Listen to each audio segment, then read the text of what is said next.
this economy is set up for people to fail.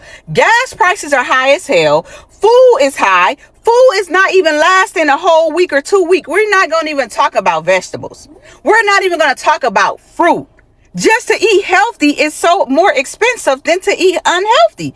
I can't afford to drink water in Hawaii. Bro, grocery store prices in Hawaii are insane. A microwave burrito that costs $5. And it's tiny too. Just a little cakey avocado. Very, very tiny. $3. Simple loaf of bread costs $10. Bag of Tostitos for $7. $10 for a bag of grass. Paying $22 a pound for steak. For our friends abroad, it's more than $40 a kilo. Now the thing is, if you're local and you've got their rewards card, you can save some. Like, look, box of Cokes for $12 instead of $14. That's still insane, though. 12 cans of Coke, $14. Ooh, I'm so thirsty from exploring all these Hawaii grocery store prices, but the water is almost $5. I can't afford to drink water in Hawaii. Somebody needs to explain to me why I can't afford this ground beef. I go into the supermarket, okay, because I'm looking for some ground beef for my lasagna and also for my spaghetti. I've had the ground beef. Why is it $30? Who can afford that? And don't get me started on the chuck roast. The chuck roast is like $15 per pound. You guys, that is insane. What happened to groceries becoming more affordable? What the hell? That's an affordable line. Like, I am so disgusted right now.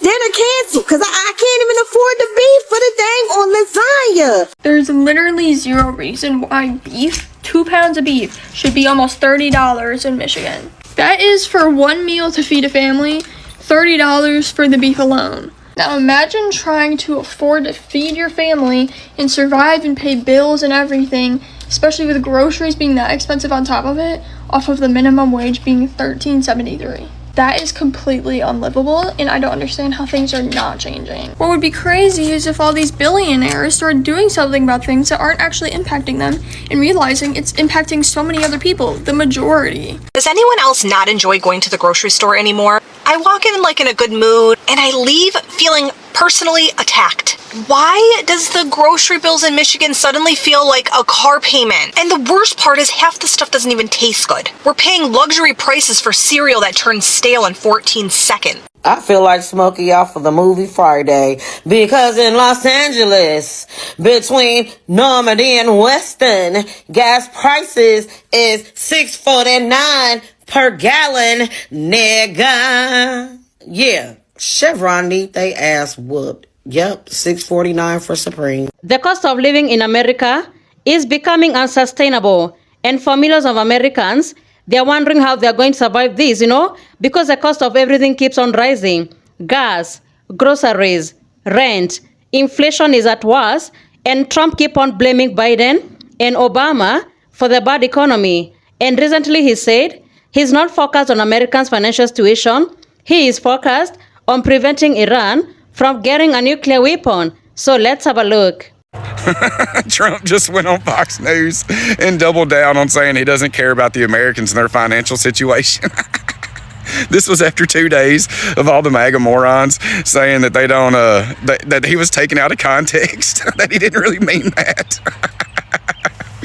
Britt Bear, boy, he was trying everything. He was trying everything to say, please say this was taken out of context. And Trump's just like, no, that's exactly what I said. I got the clip right here. Here it is. Democrats and political pundits jumped all over this statement that you made the other day. You were asked when you were leaving. What extent are American financial situations motivating you to make a deal? Not even a little bit. The only thing that matters when I'm talking about Iran, they can't have a nuclear weapon. I don't think about American financial situation. I don't think about anybody. I think about one thing. We cannot let Iran have a nuclear weapon. That's all. That's right. That's a perfect statement. I'd make it again. But you can imagine how many people stop the soundbite I don't think about America's financial situation. So what's your response to that framework? It's very simple.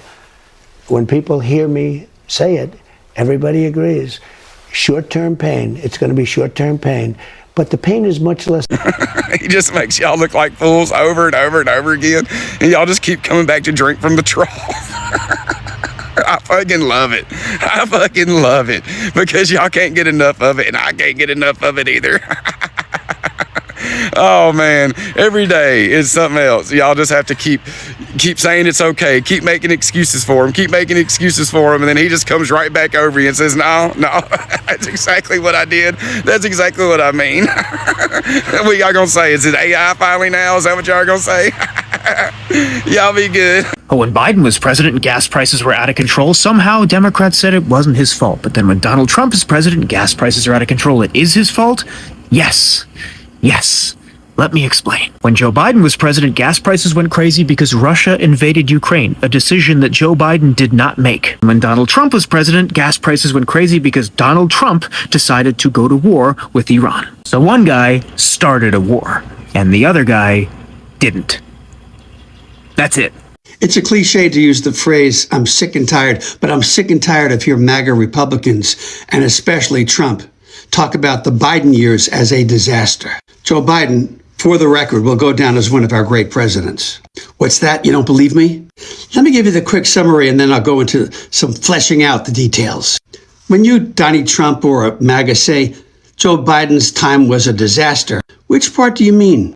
Do you mean the strongest job creation numbers in American history? The fastest GDP growth in decades? The largest one-year deficit reduction in history? Ending America's longest war? Taking out the head of Al-Qaeda? My personal favorite, was this a disaster? The biggest infrastructure bill in generations? Was that a disaster? Successfully wrapping up the COVID debacle that Trump left him? Was that a disaster? Or the one that you're probably thinking of right now, inflation. When Joe Biden left office and handed the economy off to Trump, inflation was running at about 2.9%. It's higher than that now. You do understand that, right? Let me put some flesh on those highlights. Regarding job creation, under Biden, the U.S. economy added 5.4 million jobs above the pre-pandemic peak. That's an astonishing achievement. In total, he had the strongest GDP, that's gross domestic product, growth since 1984. Let's talk for a second about the deficit. When Republicans are out of office, they blame Democrats for increasing the deficit. When Republicans are in office, like now, they never mention the deficit. Under Trump, there has been an explosive growth in the U.S. deficit. Under Biden, we saw the largest one-year decrease in the federal budget in all of American history. Joe Biden ended the Afghan war. Yes, it wasn't pretty, but in many ways his hands were tied by agreements that Trump had made. Republicans love to point out how messy it was when America withdrew from Afghanistan. 13 American service members were killed, which ironically is exactly the same as have been killed so far in the Iran war, a needless war. Biden didn't get us into Afghanistan. He got us out. Trump got us into Iran for no good reason. And we can talk about that on another video. Under Biden, we got rid of Ayman al-Zawahiri, the leader of Al-Qaeda and one of the architects of 9/11. Was that a disaster? As I said, my favorite part was the bipartisan infrastructure bill, which was, and you almost certainly have forgotten, a major investment in roads, bridges, rail, ports, broadband, water systems, airports, and the electric grid. Biden did that. What has Trump done to make your life better? Oh, he's building a ballroom and an arch. You know what Biden wasn't? He wasn't fucking crazy. He followed the laws. He respected everyone. He didn't, and still doesn't, insult his so-called enemies, the people who disagree with him. Joe Biden never was a great orator. In his last years, yes, he was old and it showed. But he was a man of integrity, of honesty, of actual intelligence, who had the respect in Congress of people on both sides of the aisle. Food prices, grocery prices are the highest they have been in 4 years. Ladies and gentlemen, not only are we going back towards COVID pandemic food prices. We have gone back to COVID pandemic, gas prices, inflation, and job loss. Inflation hit 3.8%, but wait, it gets worse. PPI inflation hit 6%. 6%. Energy prices are skyrocketing. Tomatoes, coffee, bell peppers, every single thing that you buy at the grocery store that you absolutely need is the highest it has been in 4 years. But wait, there is absolutely zero hope in sight for the end of the attack, the war on Iran. Zero.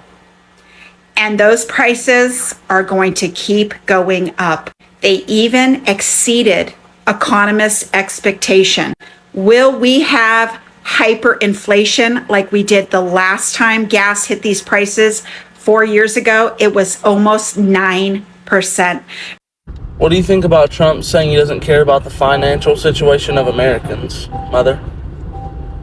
Well, I think that was taken out of context. It wasn't. It's a simple question. But what do you think about it? Like, genuinely. I don't think he meant it that way, son. I think he's an awful person. And I think he really doesn't care, actually. He does care, or he wouldn't be doing what he's doing. Then why is everything so high? Because he's trying to fix it. The gas price today is about $4.4 per gallon. 2 months ago, before the Iran war started, we were at 2.6. We were at 2.6 in Florida. Now at 4.4.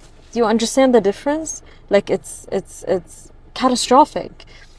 But then I'm looking at all these airlines and they're all talking about how they want to increase their ticket prices by 30%, they said, approximately, to cover the surcharge the fuel surcharge. One of the CEO, I think it might have been United or American, said that it's going to go up by 30%, and it's not going to go down because, once the customers are okay with paying, because there's always demand, and there's demand, they can increase the prices as many times as they want to. And then I go to the grocery store still, right? Ever since COVID, every time I go to the grocery store, I see prices climbing up. And I'm just like, I don't understand what's going on, like, I'm a single woman, right? And I work a corporate job. I make rather good money. How about people who don't?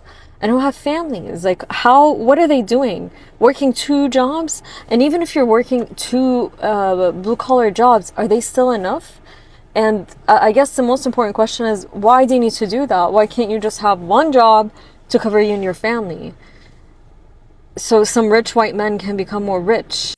I think we're all just in a state of denial.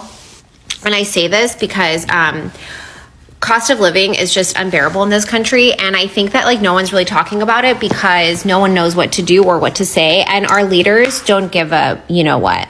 I say this because last week I was talking with my friend who lives in Michigan about gas prices, and for some reason, the Midwest is affected immediately in terms of the rising cost in gas and fuel and so forth. I think over there right now, if gas is $5 a gallon, which is absolutely insane. Michigan's supposed to be affordable.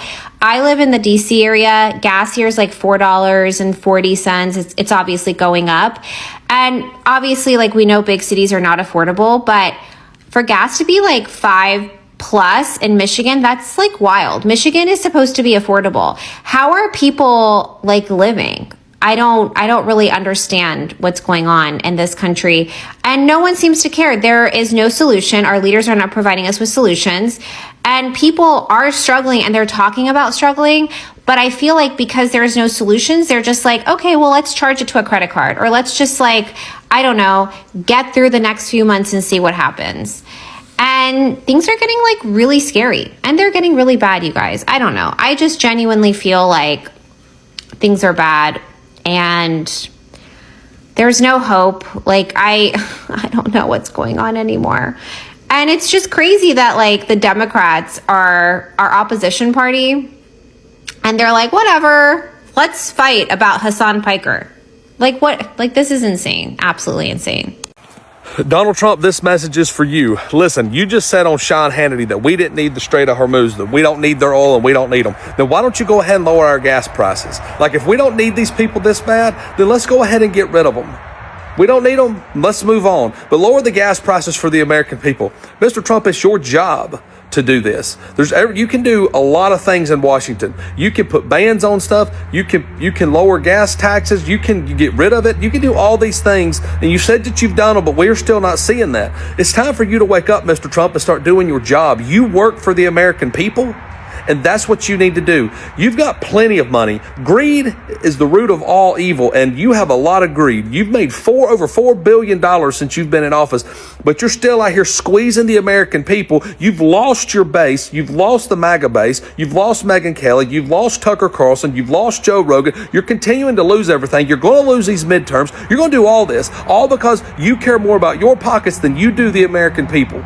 Okay, you just said on Sean Hannity, we don't need the Strait of Hormuz. Then move on, lower the gas. Let's use all our oil that we have if we have so much oil. And but no, you say we have all this stuff, but we really don't.